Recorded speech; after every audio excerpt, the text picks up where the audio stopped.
আসসালামু আলাইকুম। আজকে আমি রুই মাছ দিয়ে শিম আর আলু দিয়ে রান্না করব। এখানে আমি শিমটা নিয়েছি 2 কাপের মতন। আমি কেটে ভালো করে ধুয়ে নিয়েছি। আর শিম আমি জাস্ট ছোটো একটা নিয়েছি, আর কিছু দিব না। মাছটা ভেজে নিচ্ছি।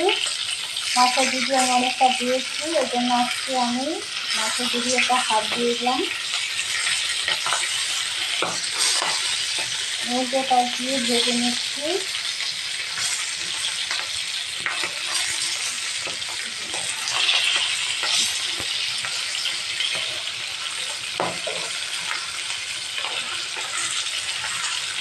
কেটে কেটে দিচ্ছি যাতে ভালো করে ভাজা হয়ে যায়।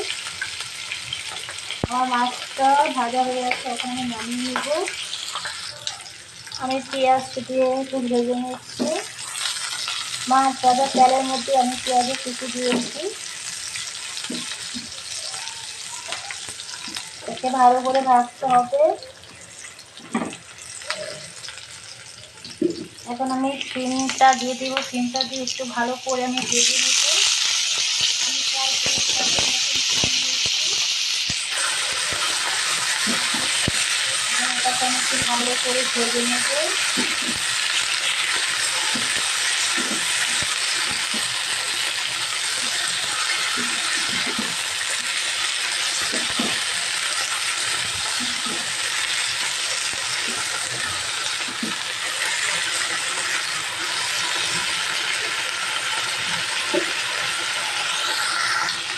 আমার শিমটা ভাজা হয়ে গেছে। এখন আমি আদা রসুনের পেস্টটা দিয়ে দিচ্ছি।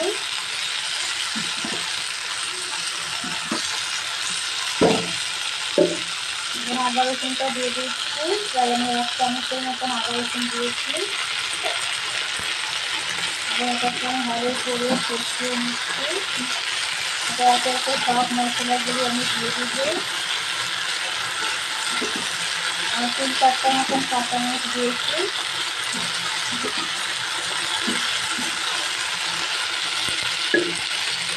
আমি লবণ দিয়ে দিচ্ছি স্বাদ মতন।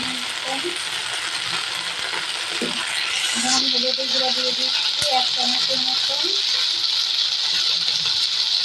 মরিচের গুঁড়া দিচ্ছি 1 চামচের মতন। আর জিরে গুঁড়া দিচ্ছি আধা চামচের মতন। এখন এটাকে আমি ভালো করে কষিয়ে নেব।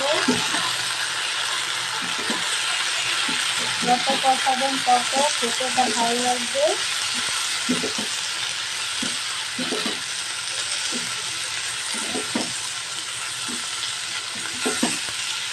এখন আন্দাজ মতন আমি পানি দিয়ে দিচ্ছি।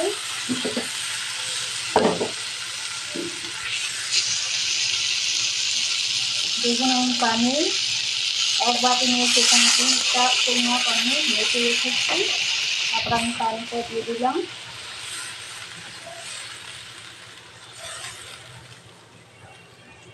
এখন এটাকে রান্না করে নেব। এটা কষিয়েছি দেখে পানির পরিমাণটা একটু কম দিয়েছি।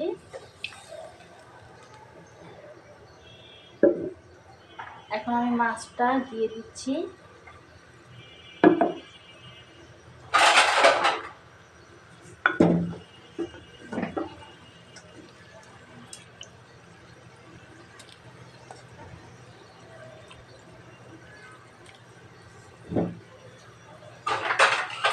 এটাকে আমি রান্না করবো ঢেকে। দেখুন আমার তরকারিটা রান্না হয়ে গেছে। আমি নামিয়ে দেখিয়ে দিলাম, খুব কাছে থেকে দেখাচ্ছি। ভিডিওটা যদি ভালো লেগে থাকে লাইক, সাবস্ক্রাইব, কমেন্ট করে জানাবেন কেমন হয়েছে ভিডিওটা। ভালো থাকবেন। আল্লাহ হাফিজ।